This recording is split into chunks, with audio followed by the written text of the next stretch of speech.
மைலில் ஆடி கொண்டாட்டம். நீங்கள் வாங்கும் தங்கம், வெள்ளி மற்றும் வைர நகைகளுக்கு சிறப்பு சலுகைகள் உண்டு. 5 லட்சத்திற்கு மேல் வாங்குவோருக்கு ஐபோன் பரிசு. அமெரிக்க அதிபர் டொனால்டு ட்ரம்ப் ஏப்ரல் 2 அவங்களுடைய அந்த விடுதலை நாள் மாநாட்டில் பல நாடுகளுக்கும் ரெசிப்ரோக்கல் டாரிஃப் வந்து போட்டிருந்தாரு. எங்க நாட்டு இவ்வளோ டாரிஃபா நீங்க போடுறீங்க, நாங்க போடுறோம்னு பதிலுக்கு போட்டிருந்தாரு. ஆமா, அப்ப இந்தியாவுக்கு போட்ட வரின்னு பாக்குறப்ப 26%. இப்ப 5 கட்ட பேச்சுவார்த்தைக்கு பிறகு தேதியெல்லாம் தள்ளி வச்சிருந்தாங்க, குறைச்சிருவாங்கன்னு பார்த்தா குறைச்சிட்டாங்க.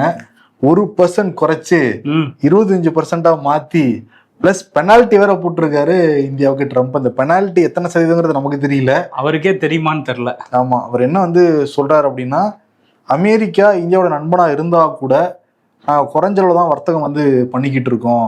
உலகத்துல எந்த நாட்டிலும் இல்லாத அளவுக்கு அங்க அதிகமா வரி வாங்குறாங்க. டாரிஃப் கிங்குங்கிற வார்த்தை வந்து பயன்படுத்தி இருந்தாரு. கிங்கா ஜி நினைப்பாரு நம்மள கிங்ன்னு இருக்காரு. பணத்தை தாண்டி அருவருக்கத்தக்க வகையில நிறைய தடையிலையும் வந்து அவங்க போட்டிருக்காங்க. அப்புறம் என்னன்னா, ரஷ்யா உக்ரைன் வாரம் வந்து நடந்துகிட்டு இருக்கு. ரஷ்யா வார தடுத்து நிப்பாட்டும் எல்லா நாடும் சொல்லிக்கிட்டு இருக்கப்ப இந்தியா ரஷ்யா கிட்ட இருந்து ராணுவ தளவாடங்கள் வாங்குறாங்க. அதே மாதிரி இந்தியாவும் சைனாவும் சேர்ந்து அந்த எரி பொருளையும் வந்து வாங்கிக்கிட்டு இருக்காங்க. இதனாலதான் அந்த பெனால்ட்டிங்கிறத வந்து சொல்லியிருக்காரு. ஏற்கனவே 5 கட்ட பேச்சுவார்த்தை முடிஞ்சிருக்கு. இப்ப 6ஆம் கட்ட பேச்சுவார்த்தை ஆகஸ்ட் 25 நடக்கும்லாம் வந்து சொல்றாங்க. இன்னைக்கு பாக்குறப்ப எல்லாரும் கொஞ்சம் அதிர்ச்சியா தான் ஆயிட்டாங்க நேற்று ஈவினிங். ஆமா, 25% அப்படிங்கிறது அந்த போட்டிருக்கிறதுக்கு முன்னாடி ரெசிப்ரோக்கல்ங்கிற வார்த்தை இல்ல. ஒருவேளை நாளைக்கு வந்து அதையும் சேர்த்து 25 + 26 51 சொன்னாலும் சொல்லுவாரு. ஏன்னா ட்ரம்ப் கணிக்கவே முடியாம தான் போய்கிட்டு இருக்காரு. அவரோட அந்த ட்ரூத் சோஷியல்ல சொல்றதெல்லாம் ட்ரூத்தானே நம்மளால கண்டுபிடிக்க முடியல. இப்போ வந்து இந்த 25% வரி இது வந்து யார் யாருக்கெல்லாம் பாதிப்பை ஏற்படுத்தும்னு இப்போ பிஸ்னஸ் அனலிஸ்ட்லாம் வந்து பேச ஆரம்பிச்சிட்டாங்க. குறிப்பாக இது வந்து டெக்ஸ்டைல் டிபார்ட்மெண்ட் இங்கேருந்து அதிகமாக ஏற்றுமதி பண்ணுறாங்க அமெரிக்காவுக்கு. அவங்க அதுக்கப்புறம் ஃபார்மா கம்பெனிஸ், மருந்துகள் ஏற்றுமதியில் ஒரு பிரச்சனை வரும் அப்படிங்கிறது. எலக்ட்ரானிக்ஸு, ஆட்டோமொபைல் துறை, அவங்க எல்லாருக்குமே ஒரு பெரிய அடி தான் இது. அவங்களுக்குலாம் நஷ்டம் ஏற்படும் அப்படிங்கிற அளவுக்கு பேச்சுவார்த்தை வந்திருக்கு. இப்போ வந்து என்ன சொல்கிறாங்க அப்படின்னா, மத்திய அரசு தரப்பில் இல்லை, நாங்கள் வந்து ஒரு பேலன்ஸ்டான ஒரு ட்ரேட் டீலை கண்டிப்பாக ஃபிக்ஸ் பண்ணுவோம், அது கொஞ்சம் காலம் எடுக்கும், நாங்கள் பேசிக்கிட்டு இருக்கோம், அந்த பேச்சுவார்த்தை நடந்துக்கிட்டு இருக்கு, விவசாயிகளுக்கோ இல்லை சிறு குறு நிறுவனங்களுக்கோ எந்த பிரச்சனையும் இல்லாமல் நாங்கள் அதை பேசி முடிப்போம் அப்படின்னு மத்திய அரசு சொல்கிறாங்க. பட்டு ட்ரம்ப் கரெக்டாக பார்லிமெண்ட் நடக்கும்போது வேற அதை சொல்லிட்டாரா, ஏழை ட்ரம்ப் இப்பயா சொல்லுவாங்கிற மாதிரி மோடி கொஞ்சம் அப்செட்ல தான் இருப்பாரு. ஏன்னா இந்த மாசம் ஆரம்பத்திலேயே சொல்ற மாதிரி இருந்தது. அவங்கதான் பேச்சுவார்த்தை நடந்துட்டு இருக்கிறதுனால இந்தியாவை மட்டும் விட்டுட்டு மற்ற நாடுகள்லாம் வந்து ஃப்ரீஸ் பண்ணாங்க. இப்ப இந்தியாவுக்கு ஆகஸ்ட் 1 என்னைக்கு சொல்லுவாருன்னு பாக்குறப்பதான் நேற்று ஈவினிங் வந்து சொல்லியிருக்காரு. அதான் மெயினா வந்து விவசாயிகள் பாதிக்கப்படக்கூடாது, எம்எஸ்எம்இ பாதிக்கப்படக்கூடாது, தொழில் முனைவோர் பாதிக்கப்படக்கூடாதுங்கிறதுக்காக தான் நாங்கள் தொடர்ந்து பேச்சுவார்த்தை நடத்திக்கிட்டு இருக்கோம்னு சொல்லிட்டு மத்திய அரசு தரப்புல வந்து சொல்றாங்க. ஏன் அப்படின்னா, அவங்க வந்து பால் இறக்குமதி, அதே மாதிரி வந்து சில விவசாய பயிர்கள், இதுக்கெல்லாம் எங்களுக்கு வரிச்சலுகை வேணும்னு அமெரிக்கா தொடர்ந்து கேட்டுட்டு இருக்காங்க. அதுக்கு அதிகாரிகள் வந்து அது முடியாதுன்னு இந்திய அதிகாரிகள் மறுத்துட்டு இருக்காங்க. அந்த நேரத்துல தான் ட்ரம்ப் வந்து ஒரு 25% சொல்லிட்டு போயிட்டாரு அவர் பாட்டுக்கு. இன்னொன்னு, அசைவ பால் வேற இறக்குமதி பண்ண போறாங்க, அது இந்தியாவில் முடியாதுன்னு வந்து சொல்லிட்டு இருக்காங்களாம். அசைவ பால் அப்படின்னா என்னன்னா, அந்த மாடுகள் எல்லாமே மாமிசத்தை சாப்பிட்டுட்டு பால் கொடுக்குமா. அது வந்து இவங்க மாடுகள் வச்சுதானே இங்க வந்து அரசியலே நடந்துகிட்டு இருக்காது, அவங்களுக்கே பெரிய பேக் ஃபேர் ஆயிரும் சொல்லிட்டு முடியவே முடியாதுன்னு சொல்லிட்டு இருக்காங்களா மத்திய அரசு தரப்பு. பீஃப் எக்ஸ்போர்ட் பத்தி பேச மாட்டாங்க, இது மட்டும் அவங்களுக்கு பிரச்சனையா இருக்கு. பால் பூஜை எல்லாம் பண்றோங்கிறது தான் சொல்றாங்கல்ல, அதுதான். சரி, ராகுல் காந்தி என்ன வந்து சொல்றாருன்னா, இப்ப வந்து ட்ரம்ப் மோடிக்கு அழுத்தம் கொடுக்குறாரு இந்த வர்த்தகத்தை வந்து வச்சு அப்படிங்கிறத குறிப்பிடுறாரு. குறிப்பா பிரதமர் மோடி வந்து ட்ரம்ப் ஒரு லையருங்கிறத சொல்லுங்க பாப்புன்னு சவால்லாம் விடுத்திருந்தாருல நாடாளுமன்றத்திலேயே. அவர் சொல்ல மாட்டாருன்னு எல்லாருக்குமே தெரியும். ஏன்னா ட்ரம்ப் சொல்றது உண்மை. மோடி வந்து வசமா மாட்டிக்கிட்டாரு, எப்படி வந்து மறுத்து பேசுவாருன்னு சொல்லி ராகுல் காந்தி திரும்ப கேட்டிருக்காரு. ஓகே, அதுதான் சொல்றாரு. ஜி, நீங்க வெளிநாட்டு சொல்றதெல்லாம் நம்புவீங்க, உங்க பிரதமர் நான் சொல்றேன் நம்ப மாட்டீங்களான்னு கேட்கிறாரு. இன்னொரு விஷயம் என்னன்னா, மாணிக்கம் தாக்கூர் காங்கிரஸ் எம்பி, இது மிகப்பெரிய தவறு பண்ணிட்டாங்க இந்தியா, ஒரு மிகப்பெரிய பின்னடைவு நமக்கு அப்படின்னு சொல்லியிருக்காரு. ஜெய்ராம் ரமேஷ் வந்து என்ன சொல்றாருன்னா, இது ஒரு மிரட்டல் தான், அமெரிக்கா வந்து நம்மளை மிரட்டி பாக்குது, பயந்துடக்கூடாது மோடி. ஏற்கனவே நம்ம வந்து சீனா பாகிஸ்தான் தான் நம்ம எதிரின்னு நினைச்சிட்டு இருந்தோம், இப்போ 3ஆவது ஒரு நாடு அமெரிக்கா வேற வந்திருக்கு அப்படிங்கிறாரு. காங்கிரஸ்ல வீடியோலாம் போட்டு இப்பவே மோடியை வந்து கலாய்க்க ஆரம்பிச்சிட்டாங்க. என்ன சொல்றாங்கன்னா, அந்த ஆப்கி பார் ட்ரம்ப் சர்க்கார்னு போய் பிரச்சாரம் பண்ணார்ல, அங்க போய் 2019 பிரச்சாரம்லாம் பண்ணி உங்க நண்பனுக்காக இப்ப எப்படி பண்ணியிருக்காரு பாருங்கன்னு அந்த வீடியோ போட்டிருக்காங்க. இவருக்கு மட்டும் இல்லப்பா, அவரை ஜெயிக்க வச்சவரே முதுகுல குத்துனாப்ல ட்ரம்ப். இவரெல்லாம் ஏமாத்துறோம் தான் வந்து நடப்பதும் போன எலெக்ஷன்ல வேற. எலான் மஸ்க சொல்றீங்களா? இப்ப என்னன்னா, பொதுவா நம்ம வந்து பாக்குறப்ப இந்தியர்கள் யாரும் படிக்க வரக்கூடாதுன்னு சொல்லிட்டு நிறைய சட்டத்திட்டங்கள்லாம் வந்து மாத்தினாரு. அதே மாதிரி சிலிக்கான் வழியில இந்தியர்கள் மட்டும் வேலைக்கு எடுக்கக்கூடாதுன்னு வந்து சொன்னாரு. ஆப்பிள் இங்க ப்ரொடக்ஷன் பண்ணக்கூடாதுன்னு மிரட்டினாரு. இப்படி தொடர்ந்து வந்து இந்தியாவுக்கு எதிராக தான் அமெரிக்க அதிபர் ட்ரம்ப் நிலைப்பாடாவே இருக்கு. ஆனா இது வரைக்கும் மத்திய அரசு ஒரு ஸ்ட்ராங்கான கண்டனம் வந்து தெரிவிச்சாங்களான்னு கேட்டா இல்லைன்னு தான் பதில் வருது. நம்ம எல்லாரும் என்ன எதிர்பார்த்தோம்னா, ஓகே இந்த டேரிஃபாக தான் அமைதியா இருக்காங்கன்னு பார்த்தோம். இந்த டேரிஃப் வந்ததுக்கு பிறகுமே ரொம்ப ஒரு அறிக்கையோட வந்து முடிச்சுக்கிட்டாங்க. ஆமா, பாஜக எம்பிக்கள் என்ன சொல்றாங்கன்னா, அவர் ஒன்னு சொல்லுவாரு, ஆனா அதுல யூட்டன் அடிச்சுடுவார் ட்ரம்ப். பேச்சுவார்த்தையும் நடத்திட்டு இருக்கிறதுனால இதெல்லாம் அமலுக்கு வராம பாத்துக்குவாங்க அப்படிங்கிறதையும் பாஜக எம்பிக்கள் பதிவு பண்றாங்க. ஆனா கூட அமெரிக்காவுடைய வர்த்தக செயலாளர் ஹோவோ லூட்னிக் இது ஆகஸ்ட் 1 அமல்படுத்தப்படும்ங்கிறது ஒயிட் ஹவுஸ்ல இருந்து சொன்னதா சொல்றாரு அவருமே. ஓகே, பாப்போம், நாளைக்கு தான் ஆகஸ்ட் 1. பெகல்காம் தாக்குதலை வச்சுதான் கடந்த 48 மணி நேரமா விவாதம் நடந்துட்டு இருக்கு லோக்சபால, ராஜ்யசபால. இப்ப பெகல்காம் தாக்குதலை வச்சு ஐநாவுடைய கண்காணிப்பு குழு நேற்று அதிகாரப்பூர்வமா அறிக்கை வந்து கொடுத்துருக்காங்க. அந்த அறிக்கையில என்ன சொல்லப்பட்டிருக்குன்னா, இந்த பெகல்காம் தாக்குதலில் ஈடுபட்டது 5 பயங்கரவாதிகள், அதுல 26 அப்பாவிகள் வந்து கொல்லப்பட்டிருக்காங்க. இதுக்கு பொறுப்பேற்றுக்கிட்ட அமைப்புன்னு பாக்குறப்ப தி ரெசிஸ்டன்ட் ஃப்ரண்ட், இது லஷ்கர்-இ தொய்பாவோட ஒரு கிளை அமைப்பு. அதே மாதிரி இந்த அமைப்புகள் எல்லாமே ஜம்மு அண்ட் காஷ்மீர்ல இருந்து தான் இயங்குது. லஷ்கர்-இ தொய்பா, தி ரெசிஸ்டன்ட் ஃப்ரண்ட், அதே மாதிரி ஜெய்ஷ்-இ முகமது, இது எல்லாமே பாகிஸ்தானோடைய ஒரு திட்டமிட்டு ஒரு சதிதான் சொல்லிட்டு அதிகாரப்பூர்வமாக ஐநால இருந்து அறிக்கை வந்து வெளியாயிருக்கு. 2019க்கு பிறகு பாகிஸ்தானுக்கு ஒரு எதிராக ஒரு ஐநாவோட அறிக்கை வருதுங்கிறது சொல்றாங்க, ஒரு 6 வருஷம் கழிச்சு வருதுங்கிறத சொல்றாங்க. ஜம்மு காஷ்மீர்ல இயங்கிட்டு இருக்காங்கன்னா அங்க ஒரு ஃபெயிலியர் இருக்கு, பாதுகாப்புலங்கிற மாதிரி நம்ம புரிஞ்சுக்கலாம். ஆனா அது அமித்ஷா வந்து வேற மாதிரி வந்து நாடாளுமன்றத்துல சொல்லியிருக்காரு. கடந்த 6 மாதமா யாருமே அங்கே துப்பாக்கி எடுக்கலை, அந்த அளவுக்கு நாங்கள் கட்டுப்படுத்தியிருக்கோம் பயங்கரவாதத்தை அப்படின்னு சொல்லியிருக்காரு.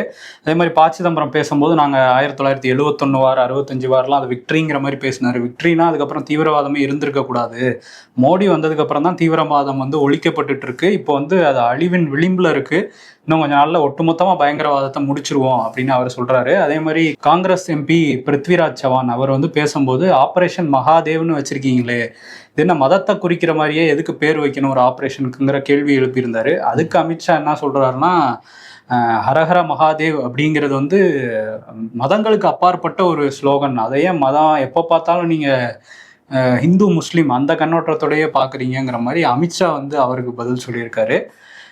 ஜெய்சங்கரும் பேசினார், பாகிஸ்தானுக்கு வந்து ஒரு கரெக்டான ஒரு பதிலடியை நம்ம கொடுத்தோம், அந்த ரத்தமும் தண்ணியும் ஒன்றா பாயக்கூடாதுங்கிறதுக்காக சிந்து நதிநீர் ஒப்பந்தத்தை கூட நிறுத்தினோம், அதே மாதிரி நேரு பல ஒப்பந்தங்கள் போட்டு வச்சுருந்தாரு பாகிஸ்தானோட, எல்லாத்தையும் ரத்து பண்ணியிருக்கோம் அப்படின்னு அங்கே வந்து விளக்கம் கொடுத்துருந்தாரு மாநிலங்களவையில்.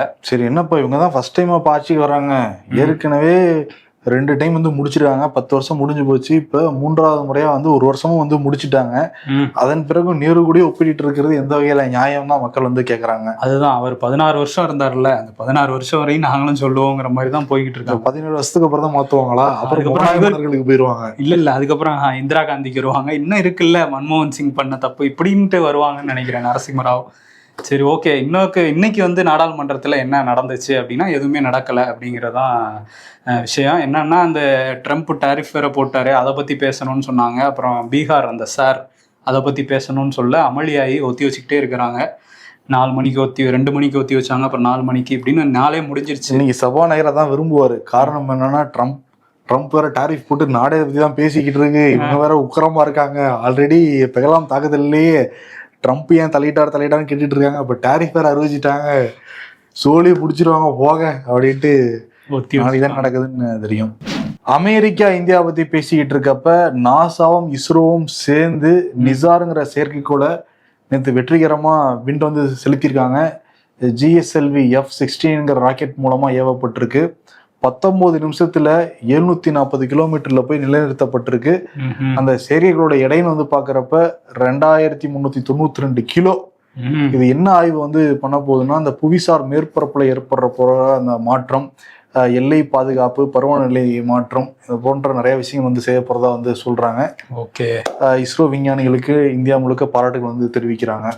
அதே மாதிரி இன்னொரு பக்கம் அந்த நீதிபதி யஷ்வந்த் வர்மா அவரோட அந்த வழக்குமே நடந்துகிட்டு இருக்கு. அவர் கட்டுக்கட்டா பணம் வச்சிருந்தாரு, அதுக்கான கமிட்டி ரிப்போர்ட்ல அவர் தப்பு பண்ணியிருக்காருலாம் சொல்லிட்டாங்க. தப்பு இல்லைன்னு சொல்லி இவர் போட்ட வழக்கில் இப்போ தீர்ப்பை ஒத்தி வச்சிருக்காங்க. ஆனால் நீங்கள் உங்களோட நடத்தையெல்லாம் பார்க்கும்போது எங்களுக்கு நம்பிக்கையே வரல உங்க மேலே அப்படின்னு நீதிபதிகள் யஷ்வந்த் வர்மா சொல்லியிருக்காங்க. ஸோ தீர்ப்பு வரும்போது அது அவரோட பதவி பறிக்கப்படும் அப்படிங்கிறது தான் நம்ம புரிஞ்சுக்க முடியும். பதவி மட்டும் தான் பறிக்கப்படுமா? தண்டனை எதுவும் கிடைக்காது கொடுக்கணும் அப்படிங்கிற பேச்சும் இருக்கு. எஃப்ஐஆர் பதிவு பண்ணணும் சொல்லிட்டு இருக்காங்க. பார்ப்போம். நேற்று மாநிலங்களவையில் பேசின அமித்ஷா வந்து என்ன சொல்லியிருந்தாருன்னா, இந்த உலகத்துக்கு நான் ஒரு விஷயத்த சொல்ல விரும்புகிறேன், இந்துக்களில் எப்போவுமே தீவிரவாதிகள் இருக்க மாட்டாங்க அப்படிங்கிற மாதிரி சொல்லியிருந்தாரு. ஆனால் இதை வந்து சில வழக்கோடு ஒப்பிட்டு தான் வந்து சில பேர் விமர்சனமாலாம் வச்சுட்டு இருந்தாங்க. எந்த வழக்கு அப்படின்னா 2008 மகாராஷ்டிரா மாநிலம் அந்த மலேகானில் நடந்த குண்டுவெடிப்பு. இதில் 6 பேர் உயிரிழந்தாங்க, 100க்கும் மேற்பட்டோர் காயமடைஞ்சாங்க. இதில் முக்கிய குற்றவாளி யாருன்னா பாஜகவோட எம்பி பிரக்யா தாக்கூர். அவங்க வந்து ஒரு சாத்வி, ஒரு ஆன்மீகவாதியாக அவங்க வந்து காவி உடையில தான் இருப்பாங்க. இவங்களை தொடர்பு படுத்தி நிறைய விமர்சனங்களும் வந்துச்சு அமித்ஷா பேச்சுக்கு. இன்னைக்கு வந்து நீதிமன்றம், என்ஐஏ நீதிமன்றம் தீர்ப்பு கொடுத்துருக்காங்க. இந்த மலேகான் குண்டு வெடிப்பில் குற்றம் சுமத்தப்பட்ட அனைவருமே விடுதலை செய்யப்பட்டிருக்காங்க. ஆனால் கோர்ட் முக்கியமான ஒரு விஷயத்த சொல்லியிருக்காங்க, இந்த பயங்கரவாதத்துக்கு மதம் கிடையாது அப்படிங்கிறதையும் சொல்லியிருக்கிறாங்க. வருண், கடவுள் மதத்தை பற்றி வந்து பேசிக்கிட்டு இருந்த கேடி ராகவன் பாஜகல முன்னாடி முக்கிய தலைவராலாம் இருந்தார். அவரு முக்கிய பிரமுகராக இருந்தார். அவர் கடவுள் சிலைகள் முன்னாடியே பண்ண ஒரு அருவருக்கத்தக்க ஒரு வீடியோக்கள் வைரலானதுனால அந்த பொறுப்புகள்லாம் பறிக்கப்பட்டது. ஒரு கமிட்டிலாம் நியமிச்சாங்க. அந்த கமிட்டி என்ன ஆச்சுன்னே இது வரைக்கும் தெரியல. இல்லை, அந்த கமிட்டி என்ன பண்ணியிருக்காங்கன்னா, அவருக்கு முக்கியமான ஒரு பொறுப்பு கொடுங்கன்னு சொல்லியிருப்பாங்கன்னு நினைக்கிறேன். ஏன்னா அந்த பொறுப்பாளர்கள் பட்டியலில் அவர் பேரும் திருப்பி இடம் பிடிச்சிருக்காரு. அவருக்கு என்ன பொறுப்புனா, அந்த பொறுப்பே வித்தியாசமான பொறுப்பாக இருக்கு. பிரிவு அமைப்பாளர், பாஜக பிரிவு அமைப்பாளர். பிரிச்சுதான் வேலைன்னு நினைக்கிறேன். பாஜக தான் பல கட்சிகளை பிரிச்சு விடும், இவர் என்ன பிரிவு பண்ணுவாரு அப்படின்னு நம்ம வந்து சரி அவர்கிட்டே கேட்டுடலாமான்னா வீடியோ கால் பண்ணாதான் எடுப்பாரோ நம்ம, அதனால விட்டுட்டு கட்சியில விசாரிச்சா என்ன சொல்றாங்கன்னா, இந்த மாதிரி பிரிவுனா ஆன்மீக பிரிவு, கலை கலாச்சார பிரிவு, நிறைய பிரிவுகள் இருக்கு, எல்லாத்தையும் ஒருங்கிணைக்கிற அமைப்பாளர் இவர் தான் அப்படின்றாங்க. அதுக்கு ஏன் பிரிவு அமைப்பாளர், ஒருங்கிணைப்பு அமைப்பாளர் வச்சிருக்கலாமே. ஐடியா இல்லாம வச்சுட்டாங்க போல. வித்தியாசமான மனிதருக்கு வித்தியாசமான ஒரு பொறுப்பு கொடுத்துருக்காங்க. ஏன்னா இந்த பாஜக மேலிடத்திலிருந்து தமிழ்நாட்டை சேர்ந்த நிறைய பேருக்கு பொறுப்புகள் வந்து கொடுக்கப்பட்டிருக்கு. அதெல்லாம் கேடி ராகவன் கொடுத்துருக்காங்க. அதே மாதிரி வந்து குஷ்புக்கு வந்து கொடுக்கப்பட்டிருக்கு மாநில துணைத் தலைவர் பதவி. 14 துணைத் தலைவர்கள் இருக்காங்க, அதுல இவங்களும் ஒண்ணு. ஏற்கனவே பல துணைத் தலைவர்கள் அந்த கட்சியில இருக்கிறாங்க. இதுல 13வது இடத்துல குஷ்பு பேரை போட்டதுனால ரொம்ப ஃபீலிங்ஸ்ல இருக்காங்களாம். ஏன் நான் வந்து அங்க இருக்கிற மேல இருக்கவங்களோட சீனியர், என்னைய போய் 13வது இடத்துல போட்டீங்களேன்னு ஒரு ஃபீலிங்ஸ். இதுல 14வது இடத்துல யார் இருக்காங்கன்னா, நம்ம கட்சியை அங்க கொண்டு அடகு வச்சார்ல சாமாக்கா வந்து சரத்குமார், அவரோட ஆதரவாளர் சுந்தர், அவரு கொடுத்துருக்காங்க. அவர் வந்து சரத்குமார் மாநில பொறுப்பு வேணான்ட்டாராம். தேசிய அரசியல்ல அங்க பிரதமர் ரேஞ்சுக்கு தான் அவர். அப்பதானே மாமியார் கனவை நிறைவேற்ற முடியும். அது முதல்வர் கனவுல கண்டாங்க, பிரதமரா கண்டாங்க. அடுத்த கனவு காண்றவ பிரதமர் போக வேண்டியதா. ஆமா, ஆனா அவருக்கு தேசிய பொதுக்குழு உறுப்பினரா முன்னாடியே பொறுப்பு கொடுத்துட்டாங்க சரத்குமாருக்கு. இன்னொரு பக்கம் என்ன, விஜயதாரணி பிஜேபியில வாய்ப்பு கிடைக்கும்னு சொல்லிட்டு எம்எல்ஏல இருந்தாங்க. அதை பதவியெல்லாம் ராஜினாமா பண்ணாங்க. கடைசியில விஜயதாரணிக்கு எந்த விதமான பொறுப்பும் வந்து கொடுக்கப்படலையா. ரொம்ப கோவத்துல இருக்காங்கன்னா விஜயதாரணி. ஏதாவது வந்து இருக்கிறத விட்டுட்டு இருக்கிறத தேடி போனா எதுவுமே இல்லாம போயிடும். ஆமா, இப்ப திரும்ப வந்தாங்கன்னா கூட காங்கிரஸ் இல்லாம சேர்த்துக்க மாட்டாங்க, அவங்க அப்படியே இருக்க வேண்டியதான் போல. ஆமா, இப்ப இன்னொருத்த கூட வந்து வெளியா இருக்கு. அந்த ஜூலை மாசம் எண்ட்ல வந்திருந்தாரு பிரதமர் மோடி, தூத்துக்குடிக்கு வந்திருந்தாருல, மால்தீவ்ஸ்ல இருந்து டைரக்டா. ஆமா, அந்த தூத்துக்குடியில இந்த ஃபங்க்ஷன் எல்லாம் முடிச்சதுக்கு பிறகு திருச்சிக்கு கிளம்புனாரு விமானம் மூலமாக. இப்போ நயனார் நாகேந்திரன் கிட்ட நீங்க எங்க போறீங்க, கார்ல போறீங்களா, என் கூட வந்துருங்க வாங்க ஃபிளைட்லன்னு சொல்லிட்டு 1/2 மணி நேரம் வந்து ஃபிளைட்ல கூட்டு போய் திருச்சியில இறக்கி சுத்தி காட்டியிருக்காராமா. பேசினாங்களாம். எடப்பாடியோட பயணம் வந்து எப்படி இருக்கு, டிஎம்கே எப்படி வந்து செயல்படுறாங்க, அமைச்சரோட செயல்படலாம் எப்படி இருக்கு, ஒரு சில ஃபைட்ஸ் எல்லாம் கொடுத்ததாகவும் சொல்றாங்க, நிறைய விஷயங்கள் ஷேர் பண்ணதாகவும் சொல்றாங்க. இதெல்லாம் பிஜேபி சொல்ற ஒரு தகவல் தான். ஓகே. அதிமுக முன்னாள் அமைச்சர் கடம்பூர் ராஜு அவர் ஒரு விழால பேசும்போது என்ன சொல்லியிருந்தாரு அப்படின்னா, 1998 பாஜகவோட கூட்டணியில இருந்தோம் நாங்க, அந்த டைம்ல அந்த கூட்டணியில இருந்து வெளியேறிட்டாங்க, அந்த முடிவு எடுத்திருந்தாங்க, அது ஒரு வரலாற்று பிழை, அதனாலதான் திமுக அவங்களோட கூட்டணி வச்சு 14 ஆண்டுகள் மத்தியில வந்து ஆட்சியில இருந்தாங்க, அதனாலதான் பலமாச்சு திமுகங்கிற மாதிரி அவர் வந்து பேசியிருந்தாரு. அதுக்கு பெரிய எதிர்ப்புகள், கட்சிக்குள்ளே வைகை செல்வன் வந்து மறைந்த தலைவரை வந்து விமர்சிச்சிருக்க கூடாது அப்படின்லாம் வந்து சொன்னாரு. நிறைய வெளியில இருந்தும் எதிர்ப்புகள்லாம் வந்துச்சு. இப்போ வந்து விளக்கம் கொடுத்துருக்காரு. என்னன்னா, நான் அப்படி சொல்லலை, திமுக பலம் அடைஞ்சிருச்சுங்கிற மாதிரி தான் நான் சொன்னனே தவிர அவங்க செஞ்சது, அம்மா செஞ்சது வரலாற்று பிள்ளைன்னு நான் சொல்லவே இல்லை, எங்களை வாழ வைத்த தெய்வம் இல்லவாங்கிற மாதிரி ஒரு விளக்கம் கொடுத்துருக்காரு. தெய்வம்ங்கிற வார்த்தையெல்லாம் கிட்டே எவ்வளோ நாள் ஆச்சு. முன்னாடிலாம் வந்து புரட்சி தலைவி தங்கத்தாரகைன்னு இப்போ லிஸ்ட்டு பெருசாக போய்கிட்டே இருக்கும். ஷாக் வச்சுக்கு வரும். சரி, ஓகே. அதான் வந்துட்டு இப்போ ஓபிஎஸ் நீங்கள் விளக்கம் கொடுத்தாலும் நான் விட மாட்டேன்னு சொல்லிட்டு அவர் முக்கியமாக கேட்குற பாயிண்ட் என்னன்னா, 30 நிமிஷத்தை என்ன கட்சியிலேருந்து நீக்கினார் எடப்பாடி, இதுக்கு ஏன் ஒரு தடவை கூட ஒரு கண்டனம் கூட பதிவு பண்ணலான்னு கேட்குறாரு. அம்மா செஞ்சது வரலாற்று பிழை கிடையாது, வரலாற்று புரட்சி அப்படின்னு சொல்லியிருக்காரு. ஏன்னா அந்த புரட்சியை நானும் பண்ணியிருக்கேங்கிற மாதிரி இன்னைக்கு பிஜேபியிலேருந்து வெளியே வந்திருக்காரு. வளர்த்த கடா நெஞ்சில பாயிற மாதிரி தான் கடம்பூர் ராஜு பாஞ்சிருக்காருன்னு சொல்றாங்க. அதான் நேத்தே சொல்லியிருந்தாலும் ஒரு முக்கியமான முடிவு அறிவிக்க போறேன்னு ஓபிஎஸ். இன்னைக்கு வந்து சென்னையில பண்டுட்டி ராமச்சந்திரன் அவரெல்லாம் கூட்டி ஆலோசனை நடத்தின பிறகு, மனோஜ் பாண்டியன்லாம் ஆலோசனை நடத்தின பிறகு வெளியே வந்து பண்டுட்டி ராமச்சந்திரன் தான் வந்து அறிவிச்சாரு. நீங்களே சொல்லிருங்க, ஜி கோச்சிக்கிட்டாருனா அப்படின்ட்டாரா? அவர் என்ன சொல்றாருன்னா, தேசிய ஜனநாயக கூட்டணியில இருந்து நாங்க வந்து விலகுறோம், இந்த புரட்சி தொண்டர் கூட்டணி இல்ல உரிமை மீட்பு குழுவா அதிமுக அது இஷ்டத்துக்கு வரும். திடீர்னு புரட்சி தொண்டருப்பாங்க, எதுதோ இஷ்டத்துக்கு சொல்லிக்கிட்டு இருப்பாங்க. ஆனா பாருங்க, 3 மணி நேரம் ஆலோசனை நிர்வாகிகளோடனாங்க. அதுல சில பேர் இருக்கலாம் அப்படின்னு சொன்னாங்க, சில பேர் இல்லை. யாருன்னு சொல்லியிருப்பான்னு பார்த்தா அவங்க 3 பேருக்குள்ள மாத்தி மாத்தி சொல்லியிருப்பாங்க போல. கடைசியில ஒரு முடிவு எடுத்தாங்க. ஆனா கூட்டம் நிறைய தான் இருந்துச்சு, சும்மா சொல்லக்கூடாது. நிர்வாகிகள் சொல்றேன், அவங்களாம் ஆதரவாளர்கள் மாதிரி இருந்துச்சு. ஆதரவாளர்கள் நிறைய பேர் இருந்தாங்க. என்ன வந்து சொல்றாங்க அப்படின்னா, தேசிய ஜனநாயக கூட்டணி என்ன எங்களுக்கு பண்ணுச்சுன்னு எல்லாருக்குமே தெரியாது, நாங்க சொல்ல தேவை கிடையாது அப்படின்னாங்க. நீங்க என்ன சார் பண்ணீங்க அவங்களுக்கு? சரி, திமுக சைடு போவீங்களா அப்படின்னா வந்து நாங்க யாரை எதிர்க்க போறோங்கிறது முக்கியம் இல்லை, யாரை வாழ்த்த போறோம் தான் முக்கியம்னு சொல்லிட்டு பண்ருட்டி ராமச்சந்திரன் நல்லா உருட்டி இருக்காரு. அப்ப அங்கேயும் ஒரு துண்டு போட்டு வைக்கிறாங்கிறது தெரியுது. ஆமா, ஏன்னா இன்னைக்கு காலையில வாக்கிங்ல மீட்டிங் போட்டிருக்காங்கல்ல. ஆமா, அதுக்கு ஓபிஎஸ் என்ன சொல்றாருன்னா, நான் காலையில இந்த இடத்துல பொதுவாக வாக்கிங் போவாங்க தான், சிஎம் வாக்கிங் வருவாரு. பார்த்ததே இல்லையே சிஎம் வாக்கிங் போவாரு. ஓகே, அடையார் பார்க்கல. இவர் என்னைக்கு வாக்கிங்? இன்னைக்கு போனதான் கரெக்டா இருக்கும். வந்து விஷ் பண்ணிட்டு வாழ்த்து வாங்கிட்டு வர்றதுதான். இது அறிவிக்கிறதுக்கு முன்னாடி பாருங்க, இந்த மாதிரி சொல்ல போறேன்னு வாக்கிங்ல எதிரில சந்திச்சிருக்காங்க. ஆமா, இப்ப என்னன்னா, ஓபிஎஸ் உடைய அன்னைக்கு 2 வாய்ப்புகள் இருக்குங்கிறாங்க. பண்டுட்டி ராமச்சந்திரன் இப்படி சொன்னதுனால டிஎம்கே ரூட் எடுக்கலாமோ அப்படின்னா, அதுக்கு ஜெயலலிதா காலங்காலமா ஏத்துட்டு இருந்தது, ஜெயலலிதா எம்ஜிஆர் ஏத்துக்கிட்டு இருந்தது, எடப்பாடி ஏத்துக்கிட்டு இருந்தது எல்லாம் திமுக தான். அங்கேயே போச்சுன்னா சுத்தமா போயிடுங்கிறாங்க. இன்னொரு பக்கம் டிவிக்கே தான் சிவப்பு கமலம் விரிச்சு வரவேற்கிறாங்களே, இவரையும் போகலாம் அப்படிங்கிறாங்க. ஆனா அவரும் என்ன சொல்றாங்கன்னா, பொறுத்திருந்து நீங்க பாருங்க அப்படிங்கிறாங்க. நாங்க பொறுத்திருக்கோம், ஒன்றும் அவசரம் கிடையாது எங்களுக்கு. ஏன்னா தென் மாவட்டத்தில் உள்ள அதிமுக நிர்வாகிகள் சிலரே சகல நிலைமை ரொம்ப பரிதாபமா இருக்குப்பா அப்படின்னு ஓபிஎஸ் பார்த்து ஃபீல் பண்றாங்களாம். இருந்தாலும் எடப்பாடி விடாப்படியா இருக்காரு, சேர்த்துக்கவே முடியாது அப்படிங்கிறதுல. ஸோ அவரோடது ஒரே வாய்ப்பு, 2 வாய்ப்பு இல்லை, கிட்டத்தட்ட ஒரு வாய்ப்பு தான் தாவேகா பக்கம் போக வாய்ப்பு இருக்கு, பார்ப்போம். அதே மாதிரி தேமுதிக நீங்க ரூட் எடுத்துட்டாங்க. எங்கன்னா வந்து திமுக ரூட்டு தான் அது. முதலமைச்சர் மு.க. ஸ்டாலின் உடல்நிலை சரியில்லாம அப்போலோ ஹாஸ்பிட்டல் இருந்து டிஸ்சார்ஜ் ஆகி வீட்டுல முன்னாள் ரெஸ்ட் எடுத்துக்கிட்டு இருந்தாரு. இன்னைக்கு வந்து பிரேமலதா விஜயகாந்த் அவருடைய தம்பி சுதீஷ் அப்புறம் வந்து பார்த்திபன் எல்லாத்தையும் கூட்டிட்டு போய் வந்து நலம் விசாரிச்சாங்களாம். எப்பயுமே விஜயகாந்தும் சரி ஸ்டாலினும் சரி மாறி மாறி அண்ணன் தான் வந்து கூப்பிட்டுப்பாங்க. கேப்டனுக்கு ஏதாவது ஒண்ணுன்னா உடனடியா ஸ்டாலின் அண்ணன் வந்து கால் பண்ணி விசாரிப்பாரு. அந்த மாதிரிதான் நானும் வந்து விசாரிக்க வந்திருக்கேங்க, உடல்நிலை சார்ந்து விசாரிக்க வந்ததான், ஒரு மரியாதை நிமித்தமான சந்திப்பு தான். நாங்க துர்கா ஸ்டாலின்லாம் பக்கத்துல இருந்தாங்க, உதயநிதி ஸ்டாலின் இருந்தாரு. அதுதான் அப்படிதான் சொல்றாங்க அவங்க வெளியே. ஆனா நம்ம நிருபர் கோபாலகிருஷ்ணன் விசாரிச்சிருக்காரு.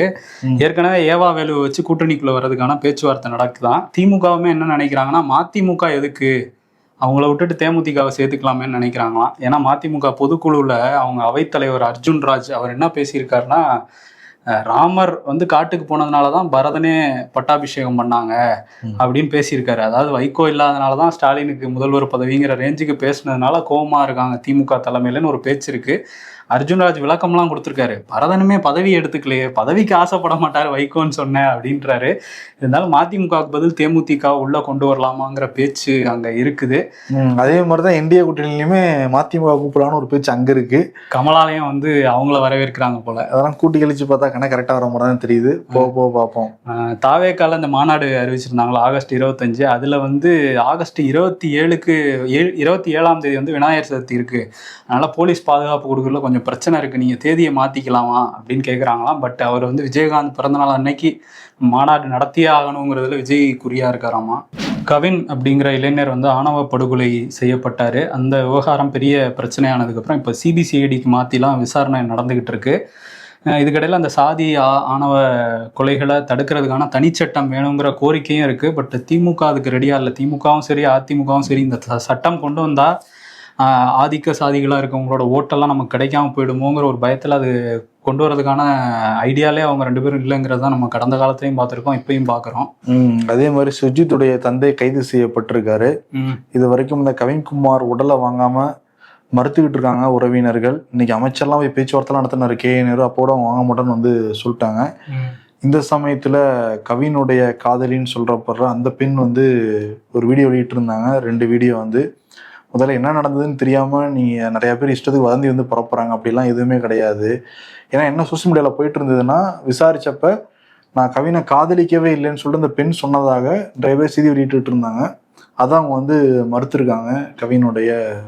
ஆமாம், அவங்க வந்து நாங்கள் காதலிச்சோம் அப்படிங்கிறது தான் சொல்கிறாங்க. உண்மையாக தான் காதலிச்சோம். ஆனால் வந்து இந்த கொலையில், கவின் கொலையில் அப்பா அம்மாவுக்கு தொடர்பு இல்லை, அவங்கள விட்டுடுங்க அப்படிங்கிற விஷயமும் அதில் இருக்குது. இருந்தாலும் வந்து அவங்களையும் கைது பண்ணணும், பையனுக்கு சாதி வெறியை ஊட்டியிருக்காங்க, போலீஸாக இருந்து கூட அதை வந்து பண்ணியிருக்காங்க அப்படிங்கிறதெல்லாம் வந்து ஒரு பின்னாடி அதுவும் ஓடிட்டுருக்கு. பார்ப்போம் என்ன பண்ணுறாங்க.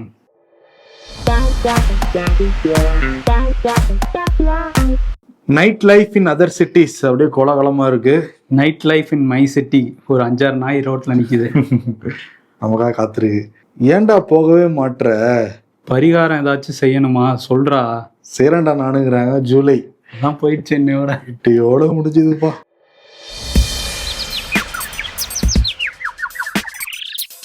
வல்லவிக்கு வல்லவன் வையகத்தில் உண்டு. இந்திய பொருட்களுக்கு 25% வரி ட்ரம்ப். அதாவது நிர்மலா சீதாராமனையும் ட்ரம்ப்பையும் போட்டிருக்காங்க. நாளைக்கு என்ன நாள்னு கேட்டா ஜூலை 31 சொல்ற உங்க உலகம் வேற, சம்பள நாள்னு சொல்ற எங்க உலகம் வேற. ஏன்னா நிறைய பேருக்கு இன்னைக்கே சம்பளம் வந்திருக்கும், வந்துருச்சு.